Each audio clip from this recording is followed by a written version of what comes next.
같이 합장을 하시고 눈을 지그시 감습니다.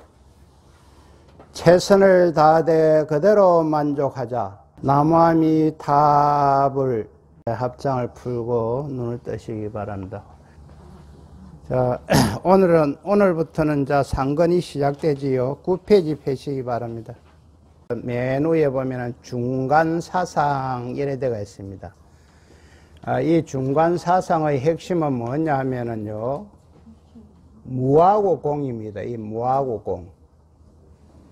공사상은 하나의 중도 연기로 가는 나침판이고 안내판이지 이 공사상이 진리는 아닙니다. 그래서 이것이 뭐냐 하면은 나중에도 설명드리지만은 공사상이 중도 연기로 가는 안내판인데 공상사의 핵심 내용은 모든 것은 원인과 조건에 의해서 생겨나는 것이지 이 고정된 실체는 없다. 이렇게 되어 있습니다. 자, 무슨 말인가 하니, 자, 반야신경이 바로 나오는데요. 이 지금 우리가 매일 하는 이 반야신경이 중간사상의 압축을 해놓은 겁니다. 압축. 반야신경을 조금 더 확대를 해놓는 것이 건강경이고, 건강경을 확대해 놓은 것이 84,000법문이라고 이야기할 수 있지만은, 중간사상을 바로 표현해낸 것이 반야신경이에요. 반야신경에 보면 이런 게 나옵니다. 색적 시공, 공적 시세, 요런 말이 나옵니다. 자, 색이 공이요, 이래 놨는데 이것이 참 어떤 말인가 하니, 색은 물질적인 행태입니다. 물질적인 행태. 그러니까 우리 사람을 한번 비교해 보죠. 색은 우리 사람이 물질이거든요. 물질적인 행태인데, 색이와 공이고, 이것이 지금 있습니까? 없습니까? 이것이 없다 해도 안 맞고, 있다 해도 안 맞습니다. 이것이. 왜? 이것이 시시각각으로 변하기 때문에 그렇습니다. 가장 시시각각으로 크게 변하는 것이 뭐냐면, 우리들의 시시각각으로 가장 크게 변하는 것이 뭐냐면은 죽음이다. 죽음이 가장 크게 변하는 겁니다. 있기는 있는데 요놈이, 자, 이게 색입니다. 지금 물체입니다. 내 사람도 마찬가지예요. 이 물체가 있기는 있는데 시시각각으로 변해가니까 고정된 실체가 없다. 이 고정된 실체가 없는 것을 공이라고 이야기하고, 이 색은 지금 있기는 있다면 이 색이, 이 색이. 요 색이 있기는 있는데 순간으로 변하기 때문에 있다 해도 안 맞고 없다 해도 안 맞다는 거예요. 왜? 있다 하면 변해보고 없다 하면 또 여기 있거든. 그래서 있다 해도 변견에 떨어지고 없다 해도 변견에 떨어지다. 그래서 색이 공이라는 것은 요 색은 지금 있기는 있대 시시각각으로 변하니까 공이다. 고정된 실체가 없다. 요 굉장히 중요한 이야기입니다, 지금. 요것만 공부 다 해붙습니다. 그러고 뒤에 공적 실색은 공. 실체는 없는데 시시각각으로 변하니까 실체는 없는데 요거 지금 색은 있잖아요. 온의 가압으로 되어 있는 요것이 있단 말이죠. 일시적인 인연에 의해서 원인과 조건에 의해서 이게 일시적으로 지금 있단 말이지. 일시적으로. 그래서 시시각각으로 요놈이 변화했기 때문에 공은 공이지만은 온의 가압으로 원인과 조건으로 있단 말이지. 그래서 있다 해도 안 맞고 없다 해도 안 맞고 있다 없다를 떠나는 것이 뭐냐? 중도다 말이지. 중도. 와, 그런다면은, 저번에도 이야기했지만은, 앞에 또 우리 이명남 보살님이 계시네. 이명남 보살님이 뭐 한 10대나 10대 후반때 뭐 얼마나 잘생겼건데, 지금도 얼굴이 잘생겼는데, 아래 삼삼하게 잘생겼는데, 그런데, 그때 이명남이를 나라고 할 것인가? 지금 이명남이를 나라고 할 것인가? 계속 변해가니까 실체가 없다. 있기는 있는데 실체가 없다. 있기는 있는데 그럴 때는 앞에 색이고 뒤에 실체가 없다 그럴 때는 공이단 말이지. 그러니 뒤에 자 공적 시책은 시시각각으로 변하기는 변하는데 시시각각으로 변하기 때문에 실체는 없는데 뒤에 공적 시책 그 내가 변해가면서 있잖아요. 변해가면서 있잖아요. 그래서 있다 해도 틀린 말이고 없다 해도 틀린 말이다. 요 색적 시공 공적 시책 이건 이해갑니까? 그럼 이제 중간사상 공부 다 해봤습니다.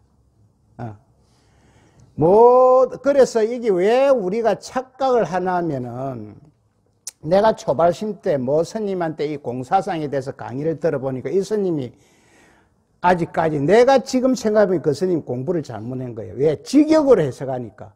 공인 같으면 빌공자를 써갖고 비었다는 뜻이거든. 그러면 비었다, 없다 이래더라고. 그러고 공이 또 무아라고 직역을 해석하면 내가 없다는 뜻이에요.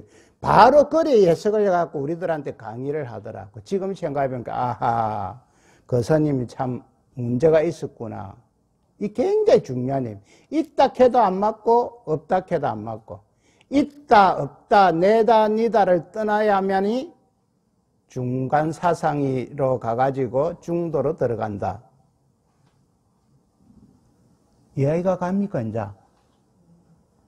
그래서 색적 시공이라 하는 거 색은 물질적인 행태가 시시각각으로 변해가니까 뒤에 색적 시공, 색이 공이다. 고정된 실체가 없다. 이런 이야기입니다. 여기서 공은 없다면 안 된단 말이지. 공은 없다면 큰일 난다. 이 빌공자. 이거 지금 요 비어 있지만 이 안에 뭐가 있노? 공기가 가득 차가 있습니다. 공기가. 저번에 항상 이야기지.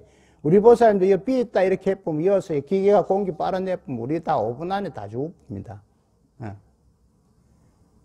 비었지만은 꽉 찼다. 비었다 해도 안 맞고 있다 해도 안 맞다. 이런 이야기입니다. 자, 공적 시책이란 말은 고정된 실체가 없다고 해서 일시적인 원인과 조건으로 이 지금 물체가 여기 있잖아요. 물체가 있잖아. 행체를 가지고 있단 말이지. 이것이 조금 깊게 들어가면 팔부중도로서 이야기할 수가 있는데 팔부중도에서 가장 중요한 게 불생불멸입니다. 태어남도 없고 멸함도 없고 태어남도 없고 돌아감도 없다는 게다. 그러니까 불생이라 하는 것은 인연에 의해서 일시적으로 나타날 뿐. 이 오온의 우리가 가합이거든. 전시형의 업장에서 만들어진 오온의 가합이단 말이에요. 만약에 이것이 있다, 실제가 있다, 뭐 변하지를 않아야 됩니다. 그러면 뭐 어째 날 때 그대로 평생 있다가 그럼 가야 되는데 그러면 뭐 저 아버지가 평생 고생해야 되는데 그대로 가만히 있을 뿐 뭐. 그래서 모든 물질은 시시각각으로 변한다. 그 변하는 것 중에서 가장 큰 변화가 뭐냐? 죽음이다. 그래서 불생, 태어나지도 않았다. 이렇게 하면 이상한데 일시적인 인연에 의해서 나타날 뿐이다. 자, 그러면 불멸, 이 불멸이라고 하는 용어가 또 나오는데 일시적인 인연에 의해서 사라질 뿐 소멸하는 것이 아니다. 일시적인, 우리의 죽음도 일시적으로 사라질 뿐 소멸하는 것이 아니다. 그래서 불생불멸 요것만 완전히 알아보면 바로 중도로 들어가 봅니다. 이걸 우리가 말은 이렇게 해도 우리가 터득하지 못하기 때문에 부처가 되지 못하는 겁니다. 그러고 뒤에 불상이라 하는 것은 모든 것이 끊임없이 변한다. 시시각각으로 변한다. 불상. 상이 계속 변해간다. 불단. 모든 것은 단절되지 않고 끊임없이 이어진다는 겁니다. 이어진다는 거. 그러고 불일. 인연 따라 일어남으로 하나가 아니다. 불의는 인연 따라 끊임없이 이어짐으로 다른 것이 아니다. 불거, 인연 따라 흩어질 뿐 어디로 가는 것이 아니다. 불내, 인연 따라 모일 뿐 어디서 오는 것이 아니다. 요것은 앞에 그 공적, 색적 시공, 공적 시색만 이해하면 이거 할 필요 없다. 중간사상은 이렇게 간단하게 이야기를 할 수가 있는데 우리가 이 공과 이 무아를 언어로 이해하고 참선으로 해가지고 중도 연계를 깨달아야 합니다.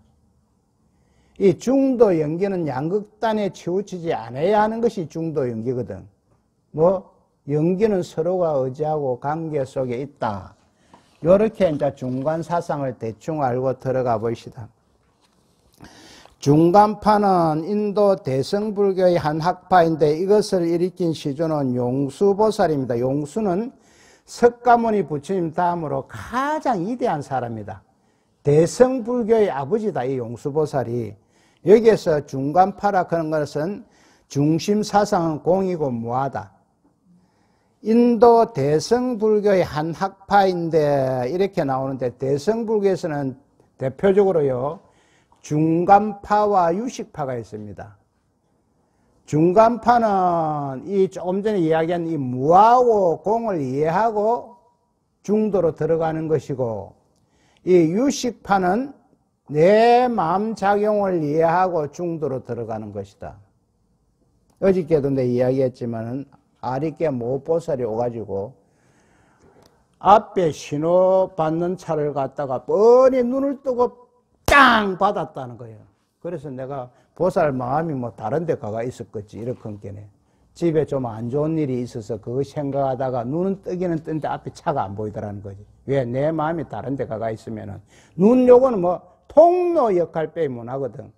그러니까 모든 것은 내 마음 작용입니다. 통로 역할. 왜 마음 작용이냐면 사람마다요 이 물체를 볼 때 다 다르게 봅니다. 근데 왜? 내 마음 작용이 다 다르게 움직이기 때문에. 똑같이 움직이면 내면 그럼 못 생기고 뭐 짜리몽땅한 사람 장계도 못 가그러. 그렇잖아. 그래서 옛말에 뭐 내 마음 작용에 따라서 고무신도 짝이 있다 이래 됩니다. 고무신도 짝이. 요 두 파가 대성불교를 형성하는 두 파입니다. 유식파는 모든 것은 마음작용이다. 그래 중간파는 모든 것은 무하고 공이다. 무하공을 이제 조금 이해가 됩니까?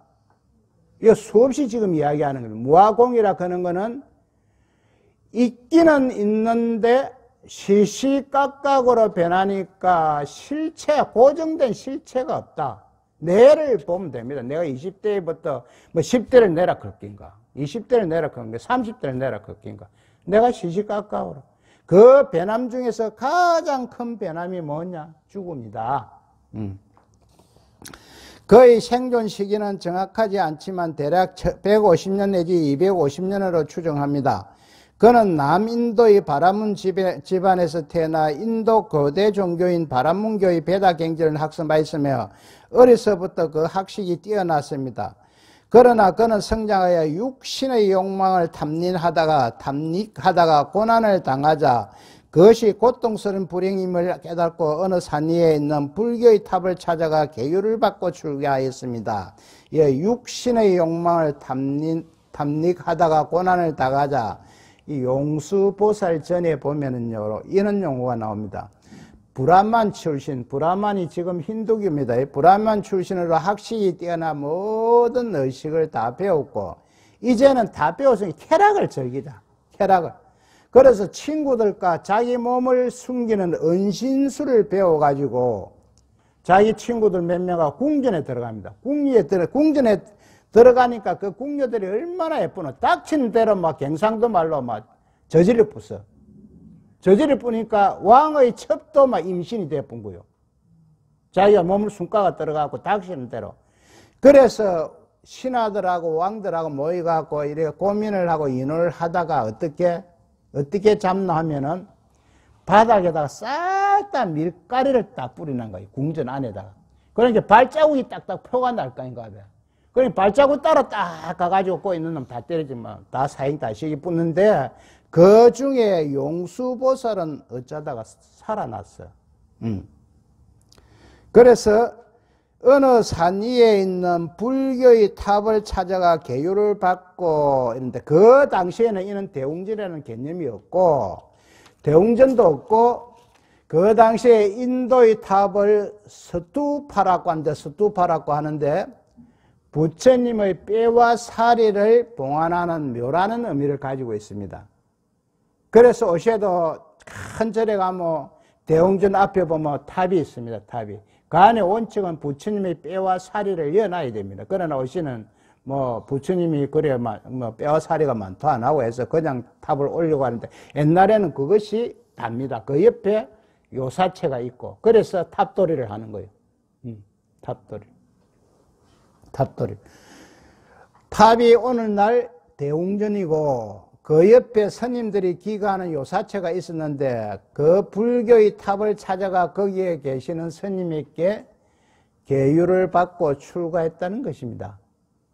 참고적으로 탑돌이는 어떻게 해야 된다? 합장하고 시계 방향으로 돌아야 됩니다. 시계 방향. 이건 하나의 약속입니다. 특히요, 저 남의 보리암에 그 가면은 그 탑이 딱 절벽 위에 있습니다. 그요, 약속대로 시계 방향 안 돌고 반대 방향으로 부딪히면 널찌면 그만 가는 거예요, 그거. 남의 보리암에 가보신 분들 다 알 겁니다. 그 탑돌이 그 할 때. 그래서 이거는 시계 방향 하나의 약속입니다. 우리가 저 큰 제거등 갈 때도 법성계를 할 때 이 시계 방향으로 돌잖아요. 시계. 그런데 어떤 데 내가 저번에 스님들하고 가보니까 스님이 앞장서 갖고 거꾸로 도는 데가 있더라고. 그 스님 공부 안 한 거예요, 그건. 분명히 공부를 안 했습니다. 거꾸로 막 도는데, 그래갖고 스님과 거꾸로 돌아가면 싸우려고 시작하니까, 그래 할 이야기도 없고, 뭐 가만히 보고만 있었는데, 탑돌이는 시계 방향으로 돌아야 된다. 자, 출간 뒤에 먼저 소성불교를 배우고, 이 소성불교라 하는 것은 부파불교라고 이야기했습니다. 한 번 더 말씀하면은 부처님이 돌아가신 후에 100년에서 500년까지를 부파불교입니다. 각 파가 생겼다. 파가 생겼다. 이래서 부파불교. 보수파인 상자부와 진보파인 대정부로 분열하여 300년 가게는 약 20부파로 벌어질 뿐입니다. 분열할 때 가지고 이 부파불교고, 이 부파불교의 특징은 개인적인 깨달음을 중시한다. 소성불교는 그래서 개인적인 깨달음을 중시하고, 대성불교는 나도 좋고 니도 좋고 다 같이 깨달음을 중요시하는 것이다. 이 모르는 사람은 이 초기 불교를 갖다가 소성불교라고 또 부르는 사람도 있는데, 이거는 불교를 모르는 사람입니다. 또 남방불교를 소성불교라고 부르던데, 이것도 불교를 모르는 사람이 하는 소리입니다. 스님들도 보면은 이 텔레비 강의에 나와가지고 남방불교를 소성불교라고 까는 스님들도 들었는데, 이것은 대성불교를 띄우기 위한 하나의 방법이지 스님이 몰라서 그렇게 이야기하는 것은 아닐 것이다. 나는 이렇게 생각하고 있습니다. 헤매다가 마침내 많은 대성경제를 얻어 심오한 대성불교의 진리를 깨우쳤습니다. 대성불교는 용수보살에 의해서 부처님의 근본 불교로 돌아가고자 하는 것입니다.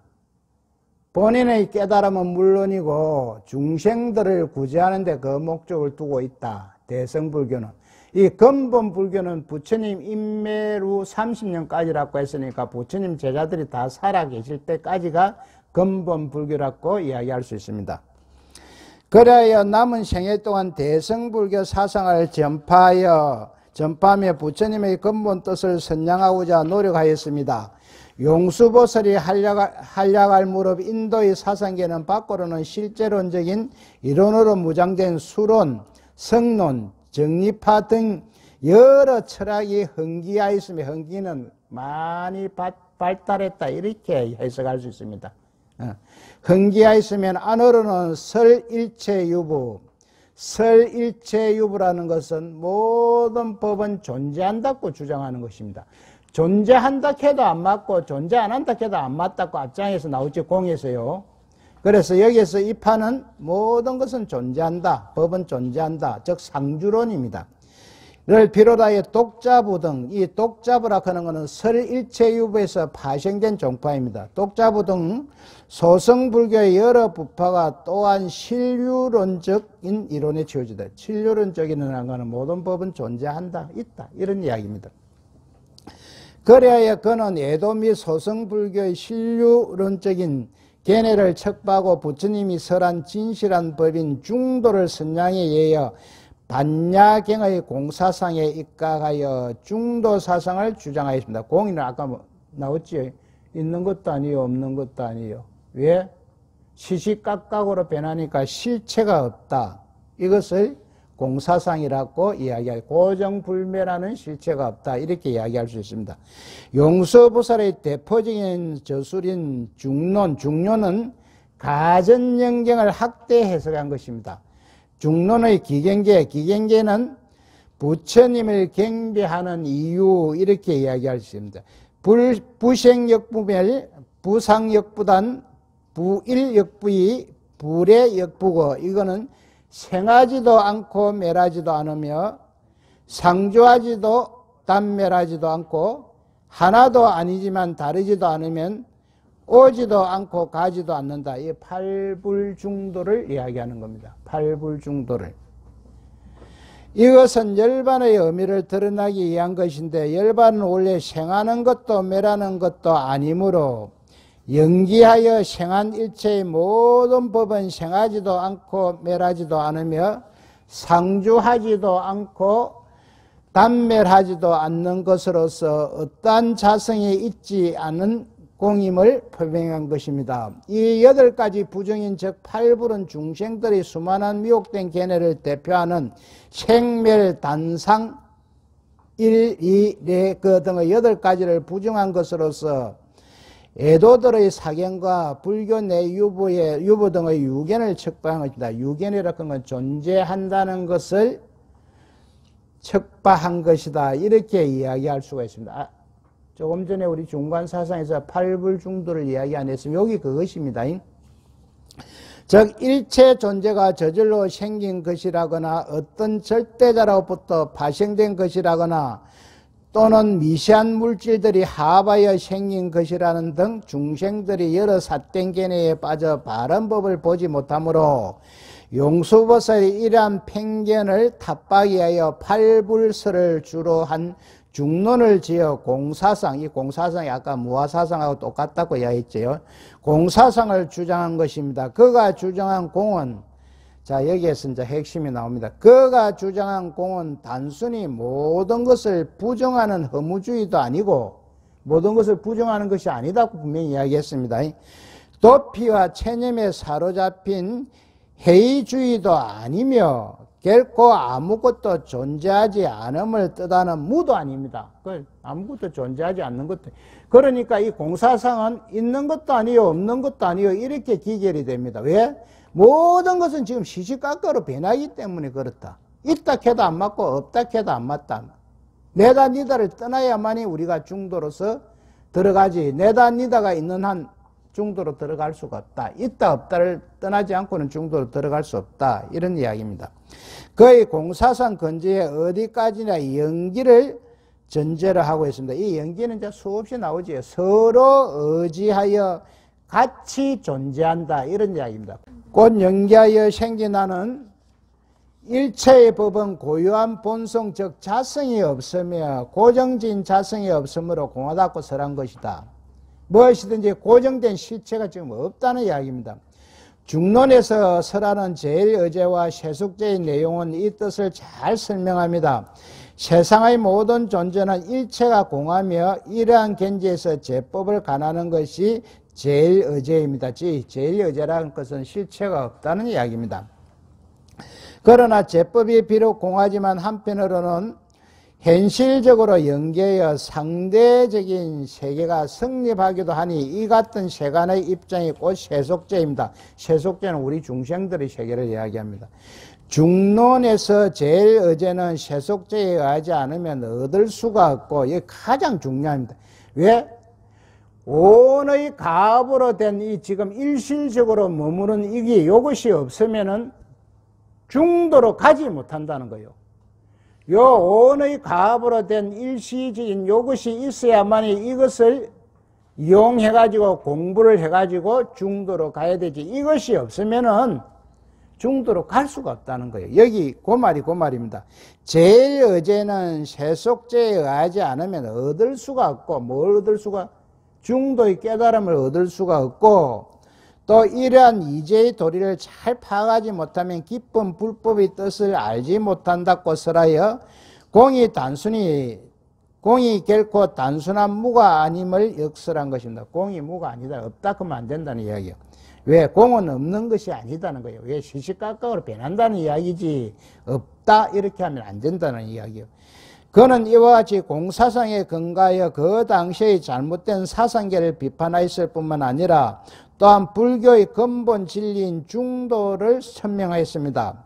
곧 여러 인연으로 생한 중인연생법, 이 공이며 또한 가이며 또한 중도라고 설하여 중도의 뜻을 간명하게 정의하였습니다. 여기에서 나오는 세 가지 진리의 공과 중, 공은 뭐 시시각각으로 변하니까 실체가 없다는 이야기고, 이 가는 원인과 조건에 의해서 일시적인 합으로 존재한다. 지금 우리들을 이야기할 수가 있습니다. 이 원인과 조건에 의해서 우리가 일시적으로 지금 존재하는 겁니다. 그러고 중은 내다 니다 있다 없다에 치우치지 않고 원흉무이한 것을 이야기하다. 원흉 아무런 걸림이 없다. 이 공과 중, 요 삼재가 용수부살이 나중에 주장한 것입니다. 특히 이 삼재계의 내용을 깊이 수용한 중국 불교의 천태종에서는 이것을 비유비무, 있는 것도 아니요 없는 것도 아니라는 얘기예요. 비유비무의 중도로 파악하여 천태종 특유의 원흉삼재를 주장하게 되어 있습니다. 원흉삼재는 천태종에서 주장하는 이 교설인데, 공재라 하는 것은 모든 현상은 고정되고 불면하는 실체가 없다. 와 실체가 없는 시시각각으로 변하기 때문에 그렇다. 가재, 모든 현상은 여러 인연의 일시적인 합으로 존재한다. 요 우리들도 지금 일시적인 합으로 존재한다는 거예요. 그러나 중재, 공이나 가의 어느 한쪽에 치우치지 않는 중재는 서로 걸림없이 온융무이하다는 것입니다. 그러니까 이 중재를 알아야만이 깨달았다 이렇게 이야기할 수가 있습니다.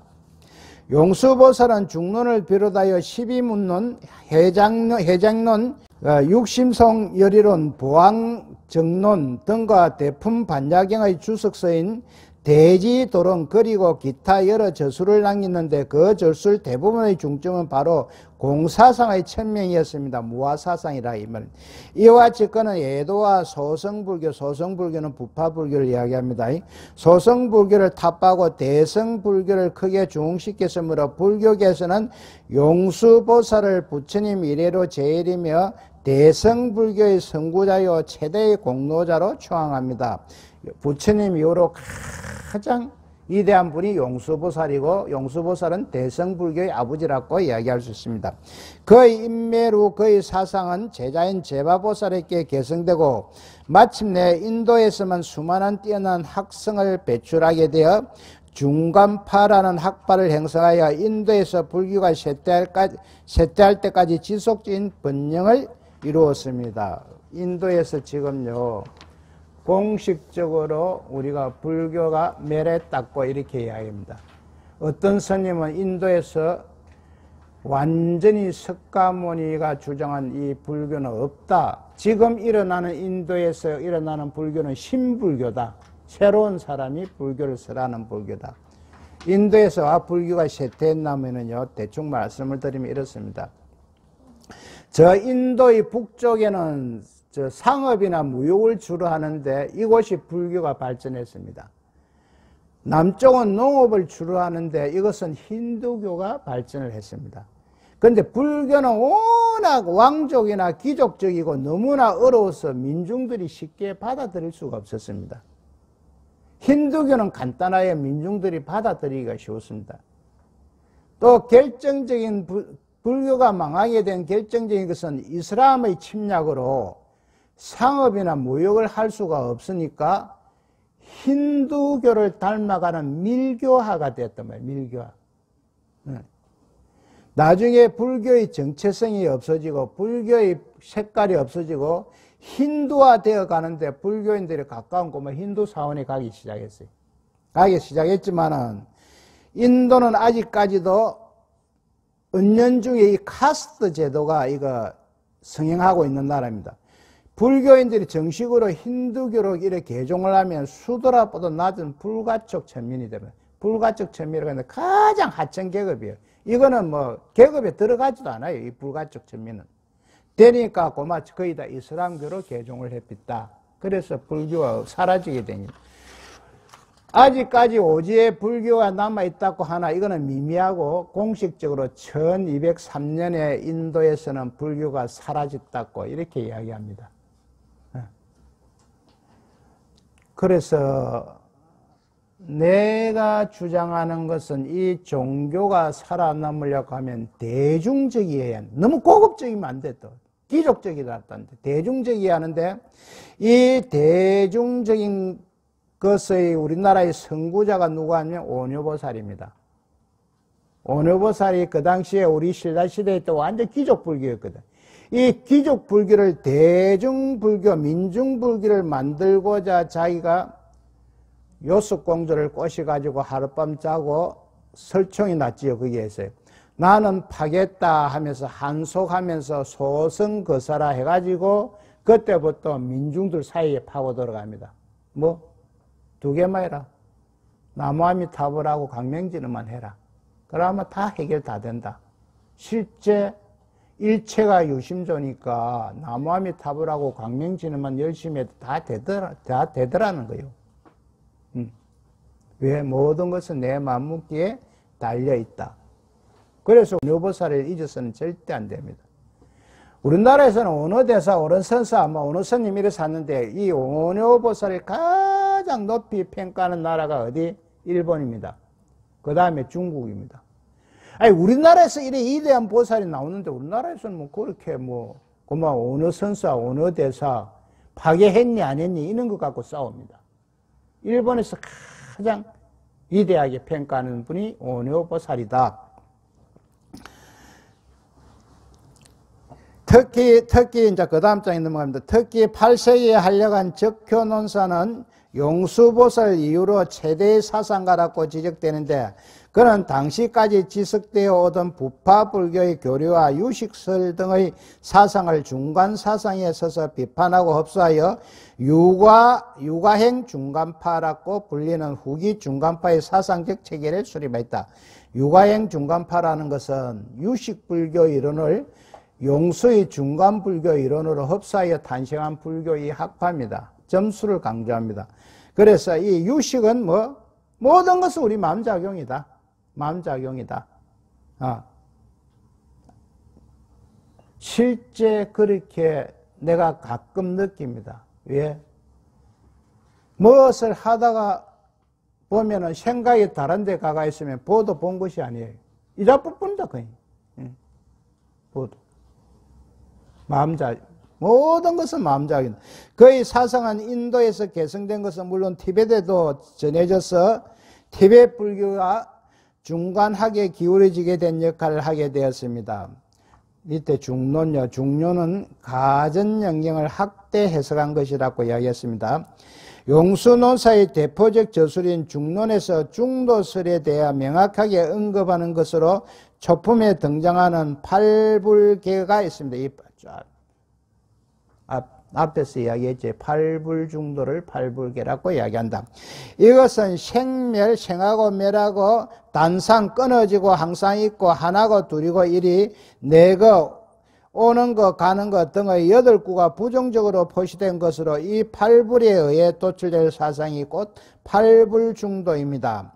이 팔불계는 제24품에 나오는 삼재계와 더불어 중간론의 중도 사상을 표방하는 대표적 교리로서 예로부터 유명합니다. 먼저 팔불중도에 대해 설명해서 이 삼재계는 공, 가, 중, 여기 삼재계입니다. 아까 이야기했지. 공은 시시각각으로 변해낸 거 고정된 실체가 없다는 것이고, 가는 그래도 원인과 조건에 의해서 일시적으로 하합대가 존재하는 것, 즉 우리들이라는 것입니다. 그리고 중은 내다 니다 둘 다를 떠나야만이 중도로 들어간다는 이야기다. 나지도 않고 멸하지도 않으며 항상하지도 않고 단멸하지도 않으며 동일하지도 않고 다르지도 않으며 오지도 않고 가지도 않는다. 이 팔불중도입니다. 능히 이 인연을 설해서 모든 희론을 멸하니, 이 희론이라는 이야기는 분배라고 판단하는 아름아리라고 이야기할 수 있습니다. 모든 설법자 중에서 제일이신 부처님께 머리 숙여 예배하나이다. 이것이 유명한 생멸, 단상, 일이, 레거로 표현된 팔불중도라는 것인데 그 대표적인 내용은 맨 처음의 생멸에서 찾아볼 수 있습니다. 생멸은 불생불멸. 먼저 불생불멸이 성립되지 않으면 불상부단, 불일불이, 불내불거가 성립될 수 없습니다. 이 불생 태어나지도 않고 멸하지도 않는다. 조금 전에 설명을 드렸습니다. 그래서 팔불중도의 근본 의미가 불생불멸에 있다는 것은 성각적인 스님들은 누구나 다 이야기하는 것입니다. 불생불멸이라고 하는 것은 생과 멸의 양변을 여의 있다는 뜻입니다. 양변을 여의 갖고 중도로 들어갔다. 있다, 없다, 떠났다는 이야기입니다.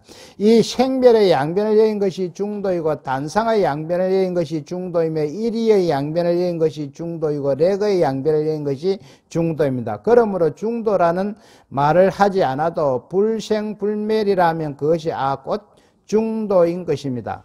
생하지도 않고 멸하지도 않는다. 용수보살이 중론을 지을 때 제일 첫머리에 이 개송을 갖다 놓은 것은 모든 중생들이 생멸의 변견에 처해 있으므로 생멸의 변견을 완전히 부수고 중도 정견을 펴기 위한 것입니다. 중도가 내나 8정도라고 이야기했지요, 저번 시간에. 그래서 그 8정도 중에서 정견만 알면은 그 나머지는 자동으로 된다. 용수보살은 평생을 중도적인 입장에서 불법을 소개하고 한편에는 사견, 개인적인 의견을 여지없이 항마검으로 갈겨버렸습니다. 우리 부처님이 말씀하신 수많은 법문 가운데 중도 법문이 제일인 것입니다. 또 중론에서 중도 사상을 간단하면서도 명확하게 표현한 것으로 삼재계가 있습니다. 이것은 단지 공과 중의 세 글자로 중도 사상을 간결하게 요약했다. 공은 시시각각으로 변하니까 실체가 없다고 이야기했습니다. 가는 그러나 일시적으로 원인과 조건에 의해서 존재한다 했습니까? 그리고 중은 둘 다 떠나 걸림이 없다. 이 공과 중 여기 삼재계입니다. 이 삼재계에는 용수 당시 인도 불교의 중도 사상을 잘 표현했을 뿐만 아니라 나중에 중국에서 성립된 삼론종은 물론 천태종과 하엄종의 성립에도 커다란 영향을 끼친 것입니다. 모든 인연으로 생기는 법이란 일체 제법이 연기하여 생함을 말합니다. 이 연기법은 그 본성이 무, 즉 공한데 아주 아무것도 없느냐 하면 그렇지 않습니다. 자, 이 공에 대해서 해석이 나왔습니다. 없는 것이 아니다는 이야기예요, 지금. 그렇다, 그러면 있나? 있는 것도 아니라는 이야기예요. 왜? 시시각각으로 변하니까 있다고도 이야기할 수가 없는 거예요. 그러나 분명히 연기하고 있으므로 가인 것입니다. 일시적으로 존재를 한다. 왜? 변해가면서 이것이 존재하고 있다는 거예요. 연기를 하면서 공하고 공하면서 연기를 하고 있는 것은 공도 아니고 거짓도 아니며 동시에 공이고 거짓이며 이것이 곧 중도입니다. 자, 있는 것도 아니고 없는 것도 아니고 사라지는 것도 아니고 생겨나는 것도 아니다. 이 공과 중이라는 삼재계는 이 접부가 되어 있는데 이 접부가 아닙니다. 전자로 꼰치십시오. 전부 원흉에 있습니다. 즉 모든 연기의 내용은 공이지만 가와 중이 모두 내포되어 분리되어 있지 않습니다. 자, 공 안에 가와 중이 다 내포되어 있다는 거예요. 이 중론의 삼재계는 중국에 와서 불교 교리를 조직하는 데 있어서 간단하면서도 중요한 교리가 되었습니다. 그 중에서도 이 삼재계의 내용을 해석한 것으로 후대에 유명한 삼재원흉이라는 것이 있습니다. 내가 삼재원흉이 그 공, 가, 중, 이깁니다. 삼재원흉에는 적공, 적가, 적중으로 적은 공과 가와 중이 한 곳에 있다는 것입니다. 한 울타리 안에 다 있다는 것입니다. 그리하여 공과 가와 중은 서로 포용함으로 일체의 만법 자체가 그대로 공하고 공한 그대로 연기하며 연기한 그대로가 공도 아니고 가도 아니면서 또한 그대로 공이고 가라는 것입니다. 이것은 자꾸 해석을 갖다가 이렇게 하고 저렇게 하고 하니까 우리가 헷갈리는데 아까 그것만 딱 이야기한다. 왜? 색은 인연의 합에 의해서 일시적으로 존재한다. 존재는 하는데 실체는 없다. 실체가 없다. 그런 게 공이거든. 존재를 하는데 이 변해가면서 존재한다는 거예요. 그래서 실체가 없다는 거예요. 요것만 알아보면 됩니다. 이것이 꼭 중도라는 것입니다. 이것이 유명한 삼재원흉이라는 삼재계의 의미인데 중국의 수나라 때 해문서서가 중론을 보다가 그 가르침을 해사에게 전하여 천태종의 교리를 조직하는 근본 교의가 됐습니다. 여하튼 이 삼재계 사상에 입각하여 자세히 살펴보면 천태는 물론 함도 여기에 들어있고 대성의 일성옹교 사상이 모두 다 여기에 들어가 있습니다. 다음 장 대지도론요. 용수논사는 대품 반야경을 주석한 대지도론에서 제법실상인 중도는 바로 두 견해를 멀리 떠나는 것임을 재차 강조했습니다. 내다 니다 있다 없다를 떠나야 중도가 된다는 거예요. 잘 산다 못 산다 크다 작다를 떠나서 이 제법실상이라는 말이 나오는데 모든 존재의 참다운 모습입니다. 모든 존재. 있다는 견해와 없다는 견해가 남음없이 매란 제법실상은 있다 없다를 여인 것을 제법실상이라고 이야기할 수 있습니다. 부처님이 말씀하신 것이며 항상 머물러 무너지지 않으며 번뇌를 청정하게 한다. 부처님과 존중하신 법에 머리 숙여 예배하나이다. 이 세상에 무엇인가 불변하는 존재가 있다는 견해와 없다는 견해의 양변을 여인 제법실상은 상주불계이며 상주불멸이며 상주법계입니다. 이것은 모든 중생의 번뇌와 업식을 청정하게 정합니다. 번뇌와 업식이라 하는 건 마음을 깨끗이 청정하게 정한다는 거지요. 제법실상은 모든 존재의 참다운 모습이라고 이야기했습니다. 다음 장으로 넘어갑니다. 부처님을 존중히 하고 법을 존중히 한다는 뜻은 일체 중생의 유무의 양변에 얽매여서 중도 정견을 갖추지 못하는 데 대해 부처님은 양변을 배제하고 오직 제법실상인 중도를 실제로 잘 설했기 때문이며 그래서 머리 조아려 부처님과 법에 예배드리는 것입니다. 대지도론에서 중점적으로 중도와 관련하여 논의되는 것은 반야바라밀이 있습니다. 이 반야바라밀이라는 것은 일체의 번뇌망상이 사라진 법의 자리를 이야기합니다. 지금부터 대지도론에서 인용하는 구절은 반야경에서 역설하는 반야바라밀이란 무엇인가라는 질문에 대해 대답한 것으로 여러 가지로 해설하고 있으나 결국에는 반야바라밀이 중도임을 부연하고 있습니다. 반야바라밀이란 일체의 번뇌망상이 사라진 법의 자리를 반야바라밀이라고 이야기했습니다. 일체 제법이 실로 깨뜨릴 수 없고 무너뜨릴 수 없어서 부처가 있거나 없거나 항상 머물러 있는 모든 법의 모습이며 법의 자리이다. 부처나 백지불보살 성문, 이 백지불보살 성문은 앞장에서 수없이 설명했기 때문에 이제 설명하지 않습니다. 인천이 만든 사람이나 하늘이 만든 것이 아니거니와 하물며 그 밖과 미약한 중생이리요 또 항상 함도 한변이요 단멸함도 한변이니 그 양변을 여의고 중도의 행함이 반야바라밀이니라. 반야바라밀이란 일체 만법을 통함하여 말하는 것입니다. 이것은 실로 깨뜨릴 수도 없고 무너뜨릴 수도 없으며 부처가 있거나 없거나 간에 항상 머물러 있는 법의 모습이며 법의 자리요 일체 제법의 실상으로서 진여법계라는 것입니다. 진여법계 그대로 여의하고 그대로 부처라는 거죠.